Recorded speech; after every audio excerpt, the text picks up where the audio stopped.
Hello friends, आज की इस वीडियो के अंदर मैं आपके साथ चर्चा करूंगा निफ्टी बैंक के बारे में और पूरे बाज़ारों के बारे में। पूरे बाज़ारों में अगर हम बात करें तो कोहराम जो है मचा हुआ था आज। और कोहराम ऐसा मचा हुआ था कि जहां देखोगे वहां पर केवल और केवल भालू के लाल निशान जो है देखने के लिए मिले। यानी कि भालू ने आज बाजार को पूरी तरीके से तहस नहस करने में कोई कसर नहीं छोड़ी। और जैसा हमने प्रिडिक्ट किया था, जब ये तेजी हो रही थी बाजार के अंदर, मैं आपसे एक ही बात जो है कह रहा था कि ये लास्ट वीक के लिए तैयारी हो रही है, लास्ट वीक के लिए तैयारी हो रही है। और एक्सपायरी का लास्ट वीक है, यानी कि मंथली एक्सपायरी का लास्ट वीक था। और आज लास्ट वीक का पहला दिन जो है बाजार तबाही करते हुए नजर आया। और तबाही इस तरीके की हुई कि कहीं पर कोई रिलीफ किसी के लिए नहीं था। यानी कि जहां देखो वहां लाल रंग। हालांकि कुछ दिग्गज बैंक फिर भी अपने आप को थोड़ा सा सेफ साइड रख पाए, और वो भी मुझे इसलिए लगता है कि जैसे स्पेशली HDFC बैंक या ICICI बैंक में तो लगातार गिरावट हो चुकी है। HDFC बैंक आज साइड लाइन में था, ज़्यादा कमजोरी नहीं थी। और मैंने कहा था कि 1600 टूटेगा तो कमज़ोर हो जाएगा, तो 1600 के नीचे क्लोजिंग हुई है। और अब HDFC बैंक की बारी है। HDFC बैंक अब लीड करेगा। और ये मुझे लगता है कि जो लास्ट के दिन, जिस दिन एक्सपायरी के डेटा होते हैं, जब सेटलमेंट होती है, तो हैवी वेट को तुरुप के पत्ते की तरह बचा के रखा जाता है। तो अभी मेरा जो निफ्टी बैंक का जो मंथली एक्सपायरी की बात कर रहा था आपको, उसके आसपास तो पहुंच ही गया है 41,500, और आज का लो है 41,5970। निफ्टी बैंक में फिर भी आज एक रिलीफ था। आप कहेंगे सर 740 पॉइंट गिर गया, फिर भी रिलीफ था। हाँ, मैं इसलिए रिलीफ कह रहा हूँ। देखिएगा, अगर हैवी वेट अगर आज गिरे होते तो क्या हाल होता। आज तो हैवी वेट साइड लाइन में थे। आज SBI में ज़्यादा गिरावट थी, जिसकी वजह से 231 पॉइंट बाजार गिरा। और ICICI bank 109 point, HDFC bank 107, और एक्सिस जो है उसका वेट कम है इसलिए 53। और PNB के पास चीथड़े उड़ा दिए, और PNB आज गिरा है तकरीबन, स्क्रीन पे नहीं है, लेकिन 4% से 5% से ज़्यादा था। तो PNB में भी बढ़िया वाली गिरावट आज देखने के लिए मिली। अब ये जो बाजार के अंदर है, तो अब आप कहेंगे कि जी आगे की स्ट्रेटेजी कैसी। देखिएगा, बाजार में ना बुलिशनेस बहुत ज़्यादा थी।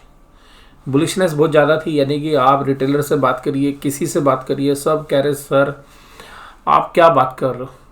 आप कमेंट कर रहे थे सर आप लगातार 4 दिन हो गए मंदी मंदी कर रहे हैं। आप चार्ट देखिए, मैं पिछले 15 से 20 दिन से जो है यही बात कह रहा हूँ। देखिएगा, उसके बाद बाजार चला भी। मैं ये नहीं कह रहा कि जिस दिन मैंने कहा उसी दिन से गिरना शुरू हो गया, लेकिन मैंने आपके साथ बात की थी भाई बाजार में इस तेजी में मुझे कॉन्फिडेंस नहीं है।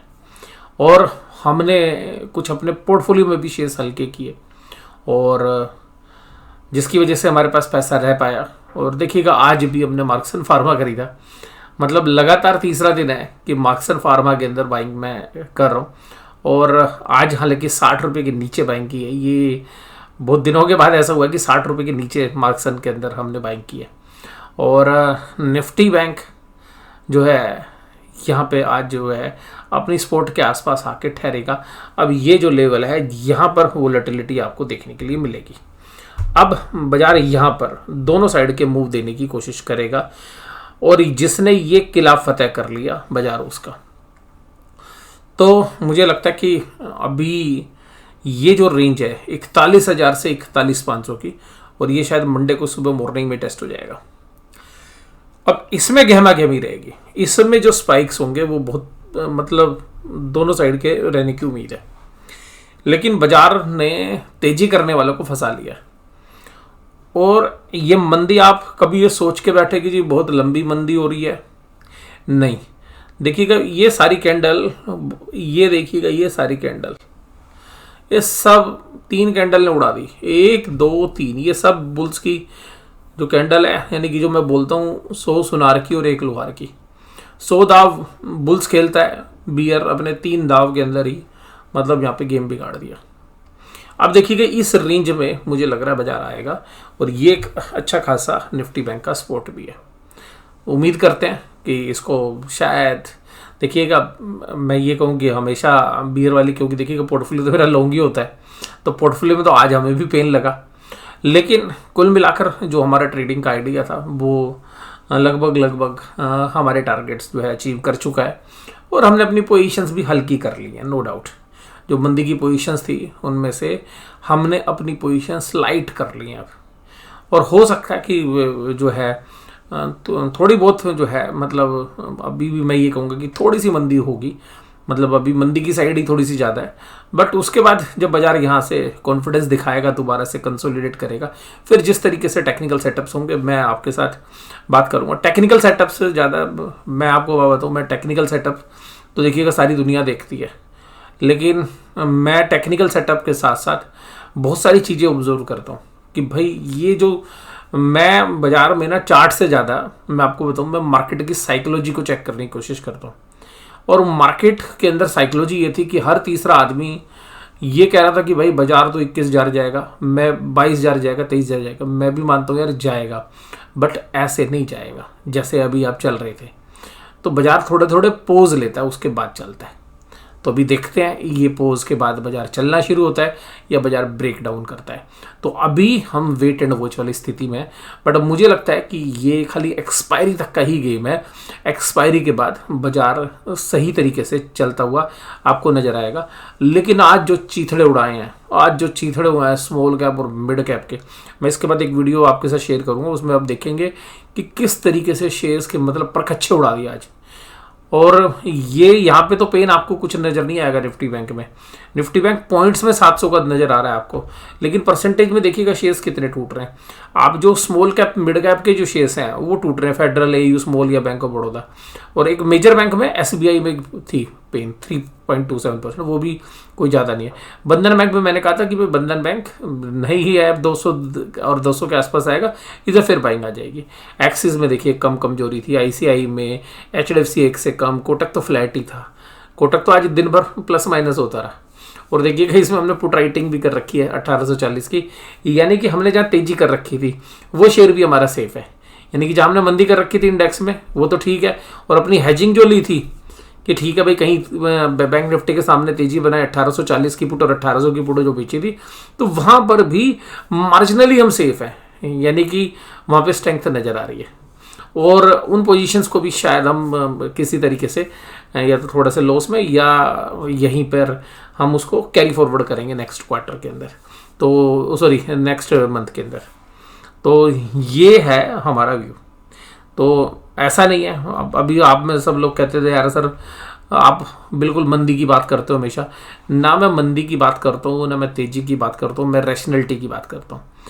और आप में से बहुत लोगों को लगता होगा यार सर तो बीआर है, नहीं सर बुल है, नहीं मैं भाई ना मैं बोलूँ ना बीआर हूँ। मुझे जहाँ ठीक लगता है, जहाँ मुझे वैल्यूएशन लगती है, जहाँ मुझे साइकोलॉजी लगती है, हो सकता है कि हमारी साइकोलॉजी थोड़ा सा एडवांस काम करती है। मतलब एडवांस का मतलब है कि हमें मंदी 3 दिन या 4 दिन पहले देखने लग जाती है, जबकि होती 3, 4, 5 दिन या 10 दिन बाद है।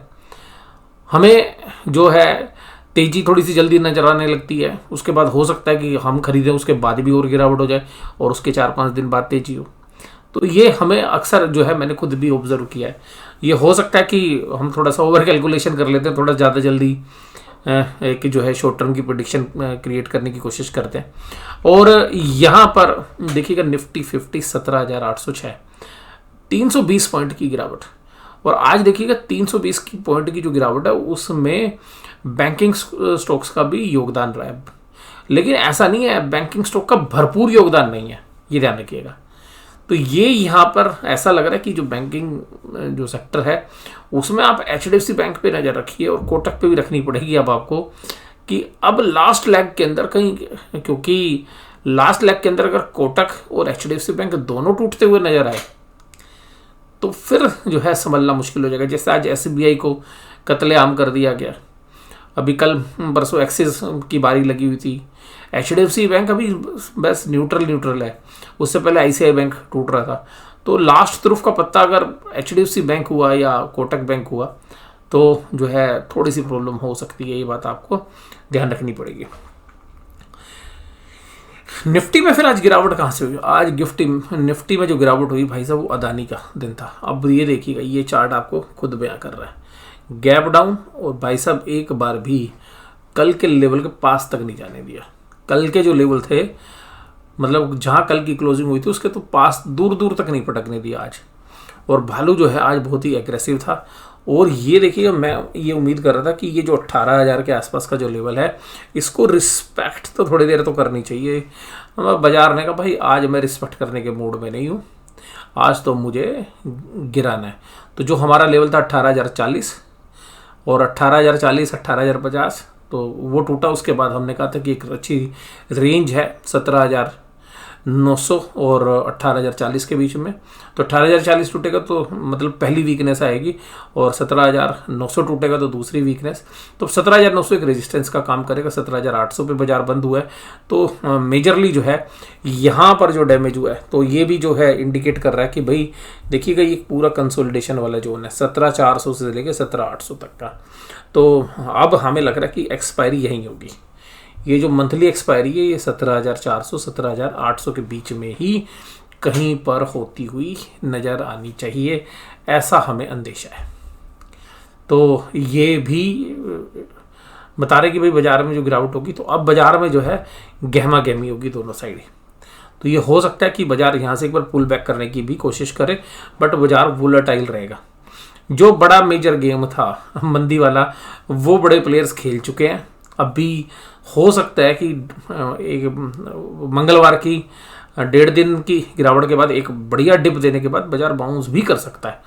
लेकिन अभी जो है सीधा सीधा अगर हम देखें तो 1 2 3 बड़ी रेड कैंडल निफ्टी में आ गई है। हो सकता है कि चौथी कैंडल भी आपको रेड नजर आए। ये हो सकता है कि बाजार जो है नीचे डिप देके ऊपर की तरफ रिकवर करने की कोशिश भी करे। बट कुल मिलाकर अभी जो 17,800 आज लास्ट में जो टूटा ये अब थोड़ा सा जो है चिंता का विषय जो है। हालांकि क्लोजिंग 17,800 के ऊपर ही हुई है, बाद में लास्ट में 5-7 मिनट निफ्टी ने अच्छी रिकवरी दी। लेकिन अब अगर हम बाजार की बात करें तो बाजार में डिफेंसिव ने संभाल रखा था डिवीज लैब और टाइटन कंपनी और रिलायंस। आज रिलायंस 2500 पे बंद हुआ है। ये अगर ये 2500 के नीचे अगर जाता है तो शायद इसमें एक वैल्यू बाय आपको देखने के लिए मिलेगी और रिलायंस शायद 2400 और 2350 के बीच में अपने आप को प्रोटेक्ट कर लेगा। और जो इन्वेस्टर्स हैं, ध्यान रखिएगा मैं इन्वेस्टर्स के लिए बात कर रहा हूँ, मुझे पर्सनली ऐसा लगता है कि रिलायंस के अंदर, ठीक है जी, जो लोग कहते हैं ना सर भैया मैं बोल रहा हूँ रिलायंस के अंदर 2350 और 2450 इवन 2500 भी, इसके बीच में SIP मोड के अंदर इन्वेस्टमेंट जो है छोटी मात्रा में की जा सकती है। 2450 के नीचे अगर आता है और 2350 तो बेस्ट ही प्राइस है मुझे लगता है। और पर ये नहीं है कि उसके बाद टूटेगा नहीं बाजार, ऐसा नहीं होता है। लेकिन मुझे लगता है कि एक रिस्क रिवार्ड के एंगल से 2350 से लेकर 2450 एक अच्छा लेवल शायद बाइंग के लिए आपको देखने के लिए मिले। अदानी एंटरप्राइजेज की चीखें उड़ा दी आज, अदानी पोर्ट की भी उड़ा दी, एंटरप्राइजेज के भी। लेकिन ये चल इतने रखे हैं, अदानी एंटरप्राइज तो चल इतना रखा है, लेकिन आपको पता है भाई वो क्यों चलता है। लेकिन आज गिरने की बारी थी। और इन्फोसिस 1497 और ICICI बैंक 8.9। और मैं आपको एक और बात बोलना चाहूँगा माय डियर, ध्यान से सुनिएगा। आपको ये हो सकता है कि थोड़ा सा अजीब लगे, बट मुझे लगता है कि जो नेक्स्ट ईयर है यानी कि 2023 के अंदर मुझे पर्सनली ऐसा लग रहा है कि अदानी एंटरप्राइज परफॉर्म नहीं करेगा। और रीज़न आप कुछ भी ढूंढ लीजिए, बट मुझे लग रहा है कि अदानी एंटरप्राइज या तो साइडवेज रहेगा या इसमें आपको आगे चल के गिरावट के भी संकेत मिल सकते हैं।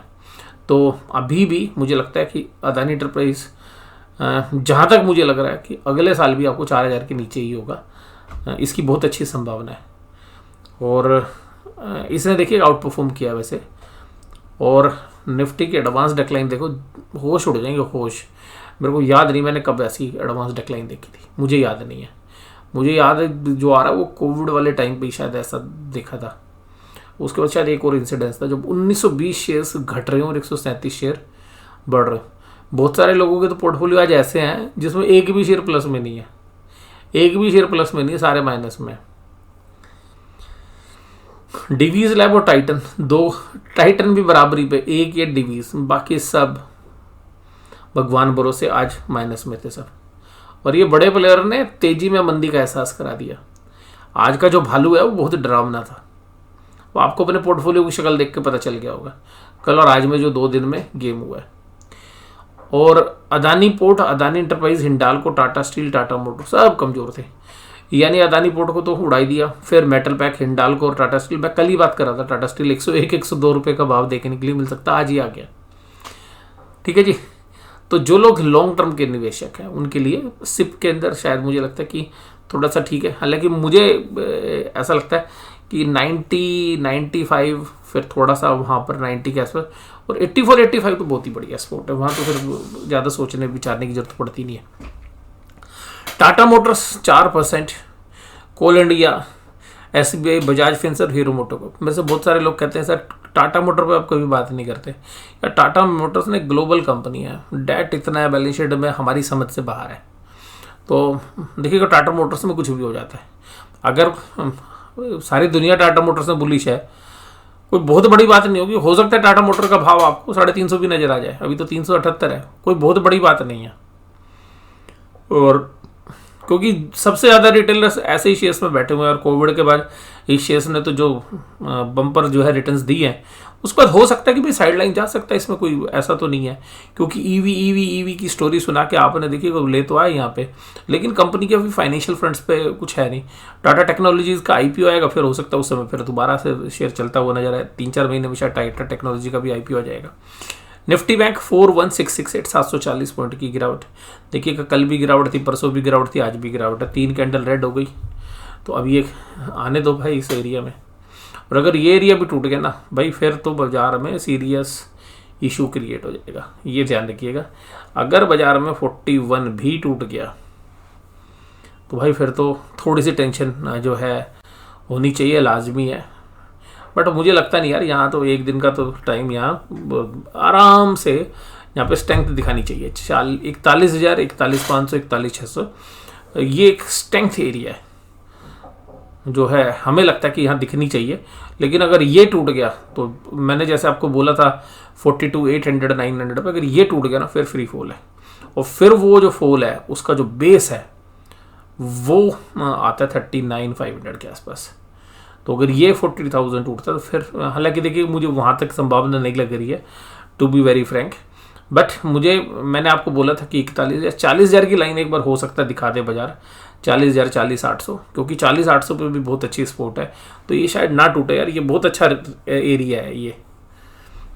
और ये हमने पहले भी देखा है ये टेस्ट। और देखिएगा जो आज जहाँ पे बाजार बंद हुआ है, आज बाजार ने इससे पहले के जो 52 वीक हाई लगाए थे उनको रीटेस्ट कर लिया आज बाजार ने। इसके बाद SBI, ICICI bank, HDFC bank, PNB सब यार माइनस में था। और आज भाई सब FIIs के सामने भी कोई सेलिंग नहीं थी। FIIs भी मामूली सी सेलिंग थी, 706 करोड़। DIs ने 3400 करोड़ की बाइंग की, 2200 करोड़ की कल और 1700 करोड़ की उससे पहले थी, और 19,000 करोड़ इस महीने में खरीद चुके हैं। और आप ये सोच रहे होंगे कि सर फिर बाजार टूट कहाँ से गया, बाजार तोड़ किसने दिया? भाई बाजार तोड़ दिया आप लोगों ने, जो रिटेलर्स हैं या HNI इन्वेस्टर्स हैं। और बेसिकली HNI इन्वेस्टर्स की सेलिंग हुई और दब के सेलिंग हुई, और जो हाई नेटवर्थ इन्वेस्टर्स ने माल बेचा है वही शायद यहाँ पर हमें नज़र आ रहा है, बाकी तो इतनी बड़ी सेलिंग है नहीं। इसके अलावा इंडेक्स फ्यूचर्स और इंडेक्स ऑप्शंस 550 और 564 ने। आज देखिएगा मैंने टीवी नहीं देखा, क्योंकि मैंने आपको बताया था मैं कभी कभी जो है टीवी देखता हूँ, जनरली मैं देखता ही हूँ। पर टीवी में कल भी हमने एक चीज़ बात जो ऑब्जर्व की थी वो ये है कि जो टीवी के जो एंकर्स हैं वो आपको हमेशा ना बाय की बात ही करते हैं, खरीद लो किसी भी लेवल पे। यानी कि आपके पास मतलब कोई भी खजाना हो तो उस खजाने को लगा दो इसी में, हर लेवल पे। ऐसा नहीं होता है। देखिएगा अब खरीदने के कितने बढ़िया मौके आ रहे हैं। अब अगर खरीदना है कोई चीज़, आपको 15%, 20% डिस्काउंट में मिल रही है, जो आपके पसंदीदा शेयर्स हैं वो अच्छे भाव में मिल रहे हैं। तो आज देखिएगा कुछ शेयर्स हमारे ही पोर्टफोलियो में है, हमने उसमें से कुछ हिस्सा हल्का कर लिया था। हम ये तो नहीं कह रहे सारा ही हल्का कर लिया था, सारा पोर्टफोलियो तो बेच ही नहीं सकते। तो जो शेयर्स में जितना क्वांटिटी हल्की की थी वो अब क्वांटिटी हमें वहाँ से तकरीबन 10% अभी मिल रही है। तो 10 से क्या, कुछ तो शेयर 15% नीचे भी आपको मिल जाएंगे, बट मोस्टली 10 से ज़्यादा नहीं है। क्योंकि हम थोड़ा सा वैल्यूएशन वाले शेयर्स को कंसिडर करते हैं तो जनरली वो टूटे तो हैं लेकिन 10% से ज़्यादा बहुत ही कम है। और कुछ शेयर्स तो हमारे टूटे ही नहीं, जैसे मार्क्सन फार्मा तो देखिए 65 का हाई था, आज 59 लगा है। और हालांकि आज एक मेगमनी का शेयर्स भी जो हमारा पुराना फेवरेट है वो भी 105 रुपये के आसपास आ गया, तो पोर्टफोलियो में तो है ना वो शेयर। तो कुछ इस तरीके के शेयर्स भी जो है आज 3-4-5% गिरे हैं। और इंडेक्स की जो अंदर फ्यूचर्स में भी कोई बहुत बड़ी सेलिंग नहीं थी। इंडेक्स ऑप्शंस भी 5649 करोड़ की उन्होंने बाइंग की है, लेकिन इससे ये नहीं पता चलता पुट या कॉल है। लेकिन यहाँ मतलब ये लगातार बाय कर रहे हैं, तो ये बड़ी फिगर्स बाय की आना, ये देखिएगा दो चीज़ें संकेत दे रही है। 10,000 करोड़ बाय करके गए थे, आज 5,600, तो ये संकेत यहाँ से मिल रहा है कि बाजार शायद अब जो मैंने कल आपको स्पोर्ट बोली है उसमें शायद रेंज बाउंड रहना चाहिए, यानी कि मंडे को।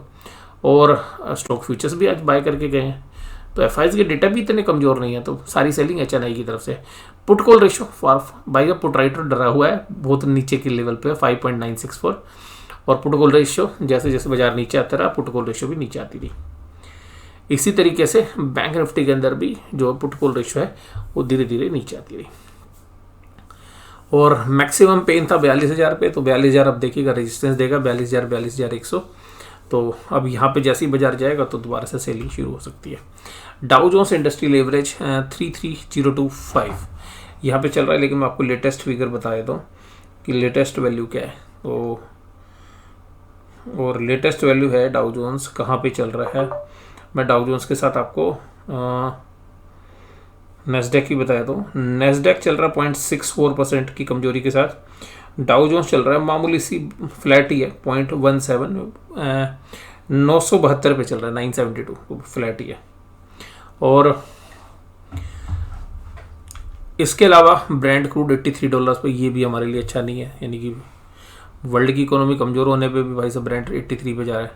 पुट कॉल रेशियो में ना आपको कुछ भी ऐसा नहीं लगेगा कि भाई मंदी हो या तेजी हो, बल्कि पुट राइटर 83,000 पे खड़े हुए 17,800, और 17,800 पे अच्छी खासी पुट राइटिंग आज भी हुई बाजार टूटने के बाद, तो ये थोड़ा सा कॉन्फिडेंस देता है बुल्स को।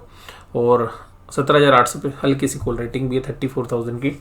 तो यहाँ पर मतलब ये लेवल्स जो हैं बता रहे हैं अब 17,800 पे लड़ाई होनी है। तो मुझे जो लग रहा है कि 17,800 के नीचे बाजार जाएगा, लेकिन हो सकता है 17,800 के आसपास आके लड़ाई करे। और अब ये जो दायरा है ये 17,500 से 17,800 का ये ग्राउंड हो सकता है।